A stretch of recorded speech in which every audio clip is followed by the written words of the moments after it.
Good morning and welcome to another snow day at Utopia Farms. Even the birds are wondering what on earth is going on. Even for us Canadians, this is not normal at this time of year.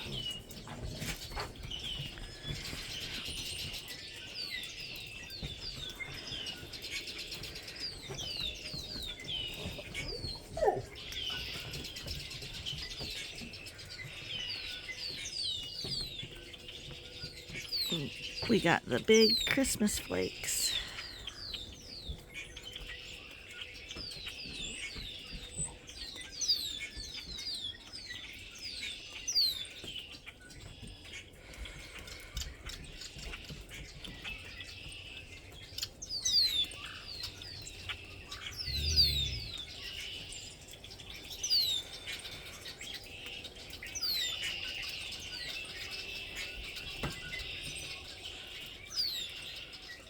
So let's go in and see what's going on in here today. Well, and here we got Tom again. He's been showing up a lot lately because he's been gone for quite a while. Did you want some food, Tom?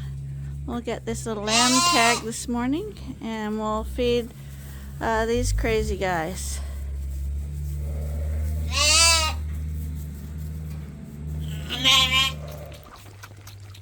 We always feed these guys first because they're very loud if I don't feed them. That's Caboodle.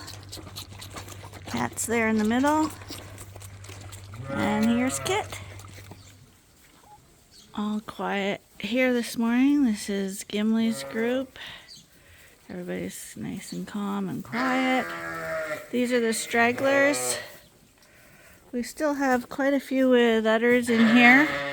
I think there's 15. So, and we had to start off with, I think there were 300 ewes.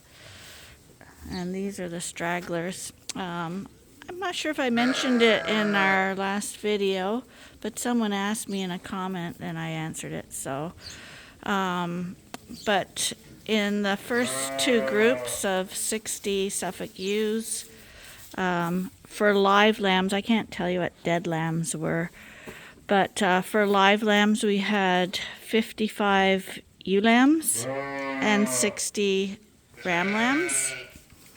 So that means that first two groups, the January group, they averaged 1.9 lambs. And that's where we really like it. Like that 2 mark is our goal. 1.9 is good because it usually means that there's a little room for someone fostering a triplet, because the goal is always as little bottle babies as possible. So that's the first group. Each time we wean the ewes and lambs, I'll be able to tell you what each group of 60 ewes did for their lambing percentage. But 1.9 for the first group was pretty good. I actually thought it would be lower because they were a little bit of the out-of-season girls. So we're happy with that. In this barn, this is the barn of chaos yesterday. Nobody broke through today. How you feeling, Gaston? Feeling okay today? Yeah. And Fargo's on the other side over there. I don't see him. We'll have a peek at him too, because they did some good head bashing. Oh, there he is. He's looking fine today too. So nothing serious. Also, like I mentioned, Arnie had come to do a lamb check because we do have those stragglers that are lambing, and he had been in here at about 6 in the morning to check to see if anyone had any lambs, and nobody had, and nobody had broken in at that time. And we came to the barn at about 9:30 in the morning to do chores, so the rams could only possibly have been mixed for 3.5 hours. And during that 3.5 hours, they would have had to have knocked the gate down. And I imagine by the look of their faces that they spent a lot of that time battling. So I'm imagining nobody got bred by anyone they weren't supposed to be bred by. Gaston, we saw he was breeding a ewe yesterday. She's the only one I saw cycling yesterday. So there is only one possibility of a ewe getting bred by the wrong ram. Luckily, the ewes are most related to Gimli, so relatedness won't be an issue, but we still like to know who the dad is. So if that ewe with Gimli was registered, we will do a DNA check on her lambs just to make sure, but I'm guessing that was the only one. Yeah, look good today, all quiet. Hey, Gimme. Not Gimme, Gaston.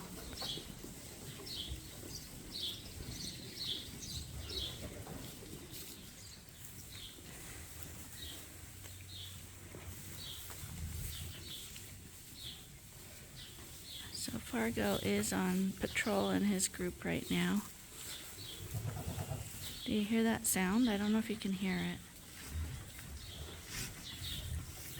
But that's the, hear that? That's the sound rams make when they're flirting with the ewes. And I'm sure they're all saying something different, but that is the sound that they all make. You don't hear that sound except during mating season. I just kicked in the hay for that group because you could see that they're standing around. So now they're all eating again. They think it's all fresh new stuff and they're keen to get going. Hi, so right now I'm in the milk house with all my stock recorder stuff. And we're gonna fill out the information for the new little lamb that was just born, and we're gonna tag them and show you how we do that. So I have a booklet that lists the mom and the lamb when it was born, and there's room for any comments if anything extraordinary happened with that lamb or the mom. And these are my things. So what we're going to do now is we're going to band that lamb. So I'm just going to do this ahead of time so it's easier in the jug. But we put the ring on the bander. These are the mandatory radio tags that in Canada you have to put in all your sheep when it leaves the property. We put it in at 2 days old. That way we can always identify that lamb. This is linked to our farm tag. And this year boys are blue. And the next tag on the list is 419. So that will be his number. And the reason we do a farm tag is if we're in the pen and I don't have the reader, it's quite easy to see the number on the blue tag because it's a small number. The radio tags are much more bunched up together and lots of numbers. So it's just easier for quick identification. So if I don't have my reader but I have my book, or I just want to grab his number, it's real easy to see that as opposed to the reader. So that's why we double tag them. In Canada, we're deficient on selenium. So they get 1/4 cc of selenium E under the skin. The lamb does, that is, not the ewe.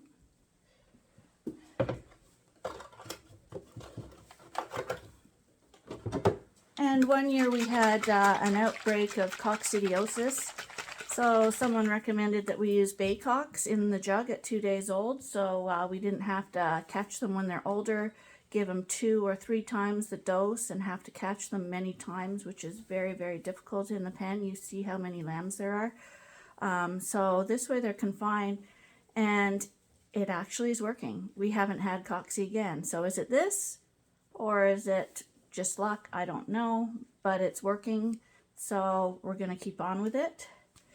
So in the jug, the lamb will only get, lamb his size is only going to get about 2.5 cc's of this.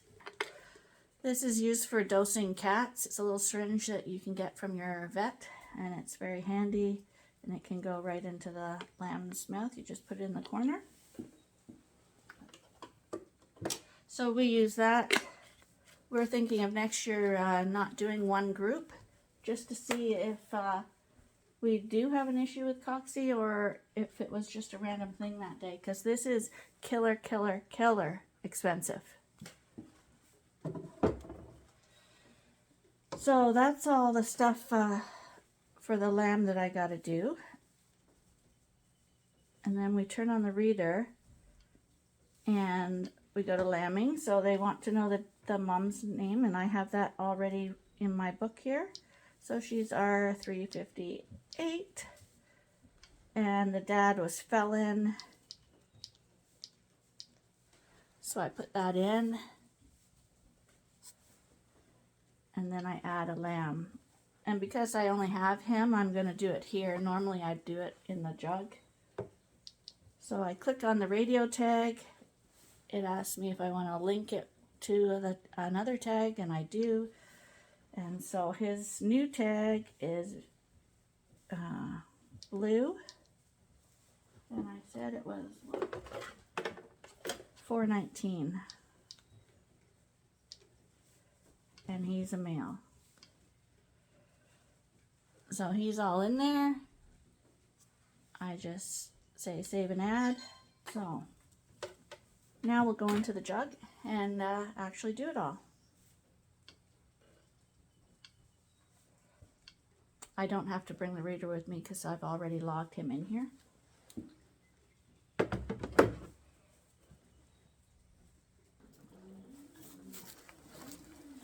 So here he is. He still has that scaly sack on him, but you see it's actually peeling off. Usually the mom licks it off, but some moms just miss it, or they're stressed out or whatever. But it's peeling off actually really nicely, almost like a snake skin. There we go, buddy. You'll look a little prettier without that on. But as his wool grows, that'll fall off. So we're going to give him his radio tag. Because he's a registered sheep and I don't know if he'll be a keeper, I always make room for tattoos. You got to watch that you don't hit the little veins in their ears. There's little veins there.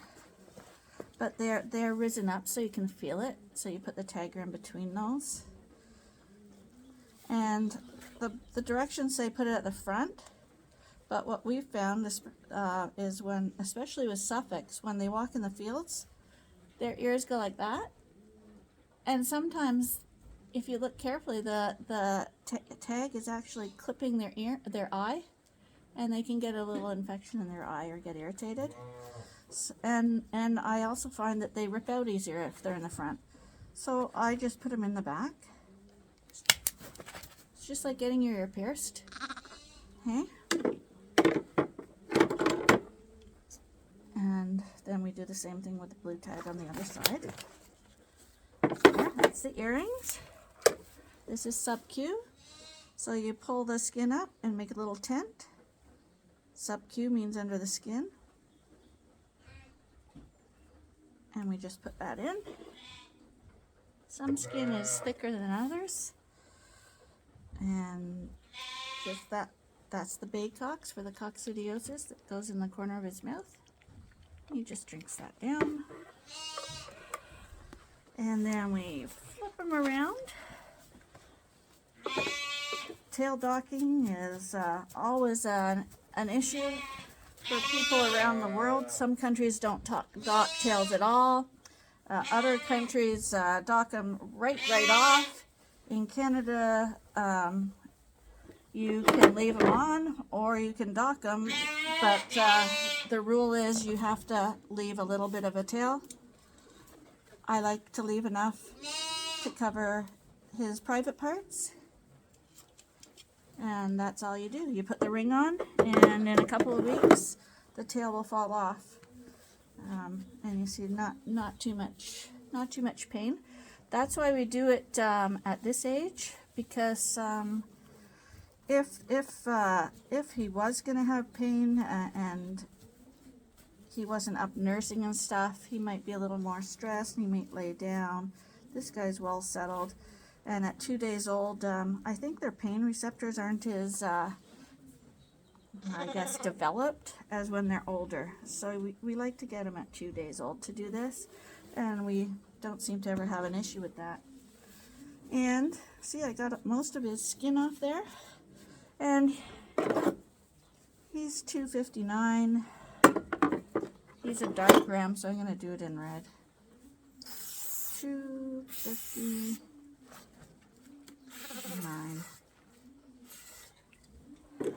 That just links him to the mom, so from far away I can see who his mom is and see that he's with her, and then we let him go. And that's all that's involved.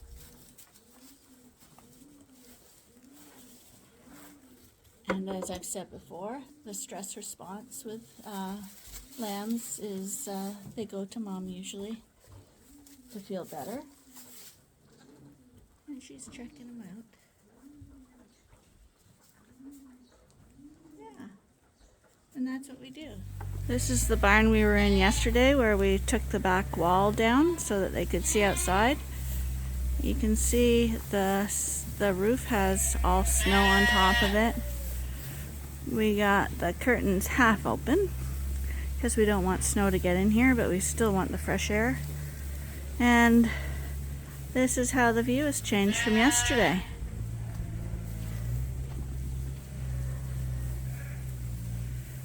Almost May, folks.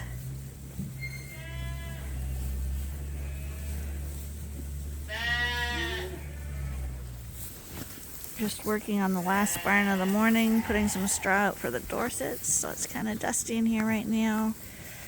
But I thought I'd show you Crookie and Annie here. That's Annie climbing up on me. Hey Annie, we can't see you if you're that tall. And there's Crookie. They stay together. Oh, there they are. Crookie and Annie.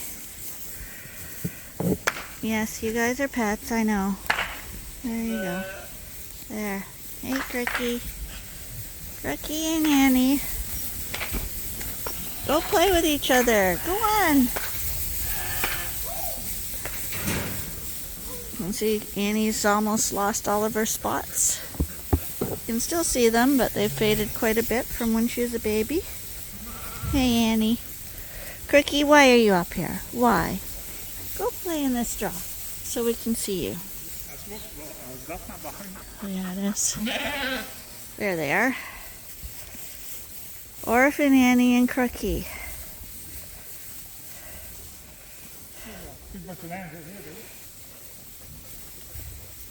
Yeah, what about this one? A little too hairy. It's not a little too hairy. That's Jezebel. Hey, buddy, turn around. Number 2.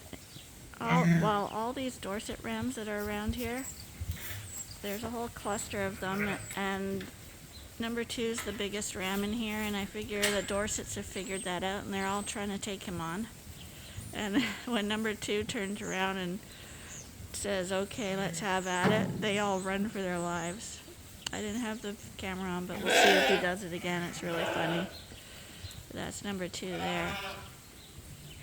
But it's always, with the boys, it's always to see who's boss of the pen. Yeah, he's not friendly. All the other rams are friendly, but he's not. There he goes. That's, oh, that's the other one with the nice head. But he, look at his face too, though.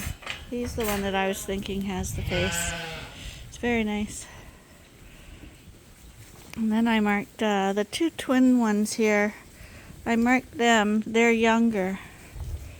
Who's sweeping that? That one, Grade. yeah, grade, yeah. Because there were some nice grades, but I thought we have too many rams, so I didn't mark any grades.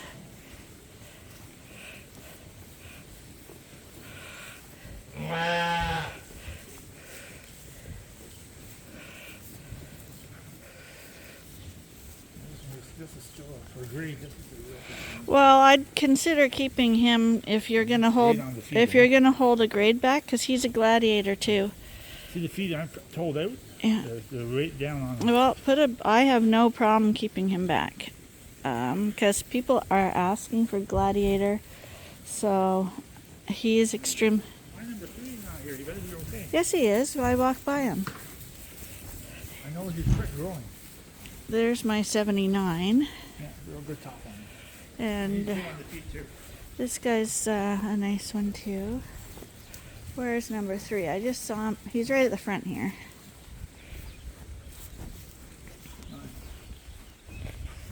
He's not going to be a super long one, but he's built. He's Perfect little feet.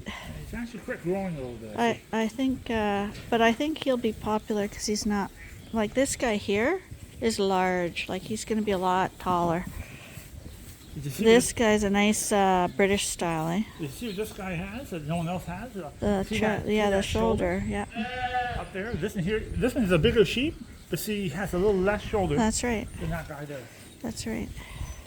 This He's built perfect.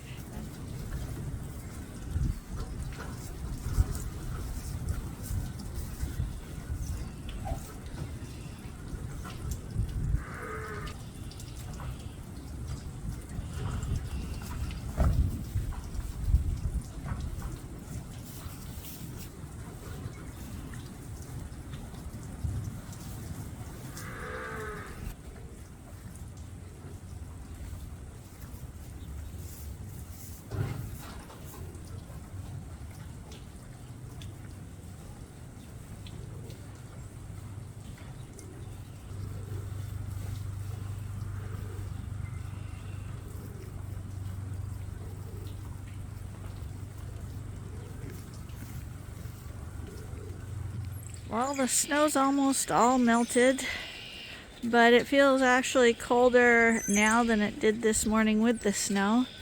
Got that breeze and it's raining. So we're going to call it a day for today, and I hope you'll join us again tomorrow for our next episode at Utopia Farms. Bye for now.